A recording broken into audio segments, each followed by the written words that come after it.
so they're definitely not going to be any help with your homework on dragon blood properties or moonstone. By third year, you notice blood purity politics, or basically wizard racism. Some pureblood students openly discuss how Muggleborns are diluting magical blood, and how old families should run everything. These aren't rare or fringe opinions. Even prominent ministry officials share these views. Now at 14 years of age, you start to learn a little more about wizarding government problems. The Ministry of Magic is run by wealthy purebloods who got their positions through connections. The Wizengamot Magical Court has no jury, no presumption of innocence, and no guaranteed legal representation.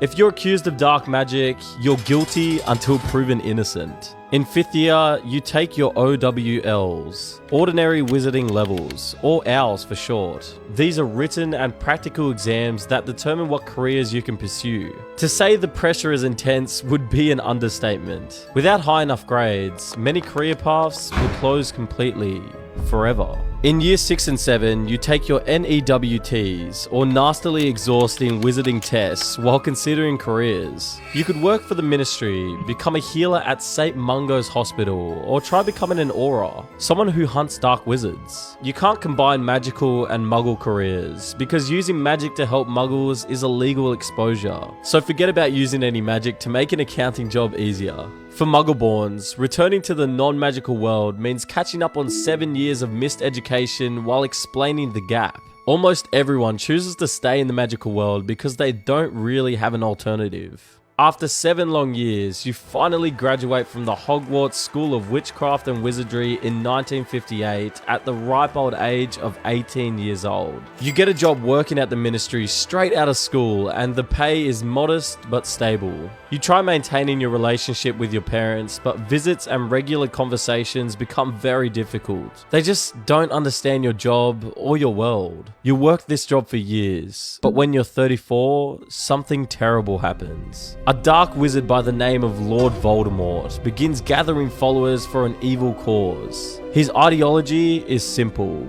He believes in pure blood supremacy. Muggleborns have stolen magic and should be eliminated. And his followers, known as the Death Eaters, begin targeting Muggleborns and anyone opposing them. The attacks escalate, and Muggleborns all across the country begin to drop dead. Some disappear or are assassinated, and entire families are wiped out overnight because of their bloodline. Some are found dead with the Dark Mark, a skull with a serpent, floating above their homes. The ministry claims to be in control of the situation, but as someone working on the inside, you know they're not. You can't warn your parents about it without revealing the magical world. You can't protect them from the threats they don't even know exist. Some Muggleborns hide, while others join the Order of the Phoenix, a resistance group founded by Albus Dumbledore. It stands as one of the only groups willing to fight back.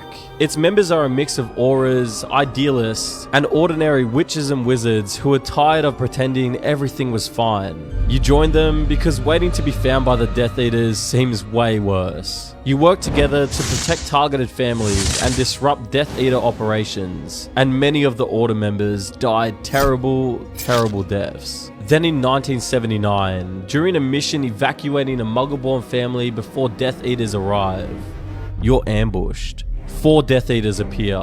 You hold them off long enough for the family to escape, but in the end, you're outnumbered.